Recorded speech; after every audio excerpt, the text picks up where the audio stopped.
What's going on, guys? It's Gino from Modern Accessory Review, and Apple just had another video event on November 10th, which is the third one in the past couple months. If you haven't heard already, this new Apple event was produced to show off the new Apple M1 chip and also the new MacBook Air, the 13-inch MacBook Pro, and of course the Mac Mini. So I want to talk about exactly what this M1 chip is all about and if it's worth all the hype.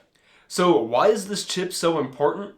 Well, you see, Steve Jobs back in 2005 introduced the Intel chips, which Apple has been using for a super long time, and at the time, that was the best move for Apple to make to move forward. And now that Apple has their very own M1 chips, it won't only give them more options in the future in terms of improving the performance, but it will also allow them to take more control over their Macs. So staying as simple as possible here, Apple claims that this new chip won't only improve performance by a landslide, but also creating a more efficient Mac when it comes to the battery life, while still keeping that super thin, small design that we see in the MacBook Air. And talking more about the new MacBook Air, Apple claims that it has 3.5 times faster CPU for better editing, 5 times better graphics for better gaming, is supposedly 3 times faster than the best-selling Windows laptop in its class, and it's faster than 98% of the PC laptops sold in the last year. I do think it's kind of weird how Apple doesn't give us all of the specifics though. Like, what exactly is the best-selling Windows laptops,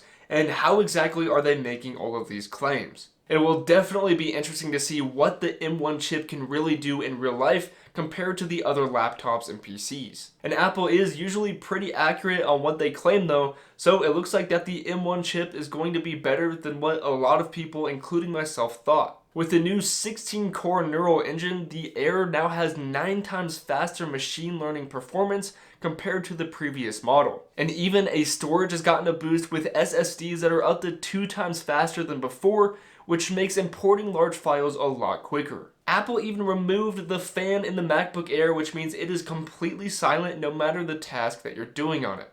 And it has 6 more hours of battery life with a total of 18 hours of video playback time.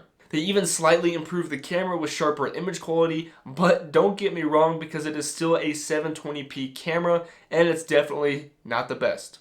And even with all of these improvements, the Air still starts at $1,000, which I am pretty happy about.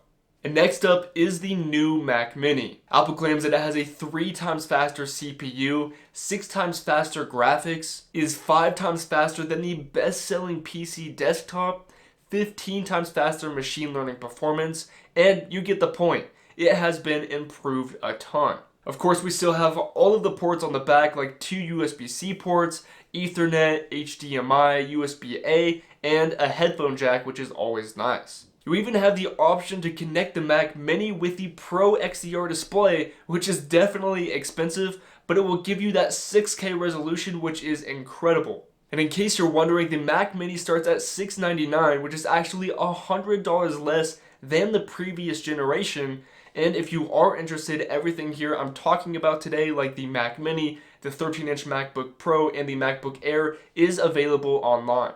And the last device Apple released is the new 13-inch MacBook Pro. It now has 2.8 faster performance CPU, 5 times faster graphics, 3 times faster than the best-selling Windows laptop in its class, 11 times faster machine learning performance, and they kept an active cooling system to make sure we won't have any overheating issues. Apple also claims up to 20 hours of video playback, which is insane. That's a whole 10 more hours than before and is the longest battery life ever found in a Mac. It still costs $12.99 just like the previous generation, which is definitely still expensive for a lot of people, but I am glad we didn't have any price raises for all of the things we are getting. So what does all of this mean in simple terms? Well, in my opinion, this is probably one of the biggest steps Apple has made in a very long time. The reason I say this is because Apple has been wanting to make their own chips for a long time now, and they were finally able to make it happen. From what Apple claims, their A1 chip drastically improves their Macs,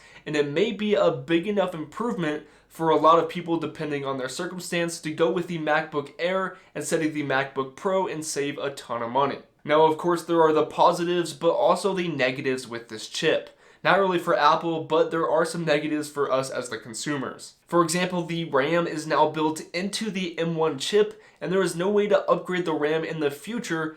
Instead, you would just have to buy a whole new Mac if you want a higher upgraded RAM. And if you do want to upgrade the RAM from the start, then it will cost you a nice extra $200. This isn't too much of a price difference from before, but just keep in mind that the RAM will not be upgradable in any way unless you get a new Mac. Overall, I am definitely super pumped to see what these devices are able to do with the new M1 chip and to see if they really are worth all of the hype that Apple is making them out to be. So that's my thoughts on the new M1 chip, and I do think that Apple is really doing something big here.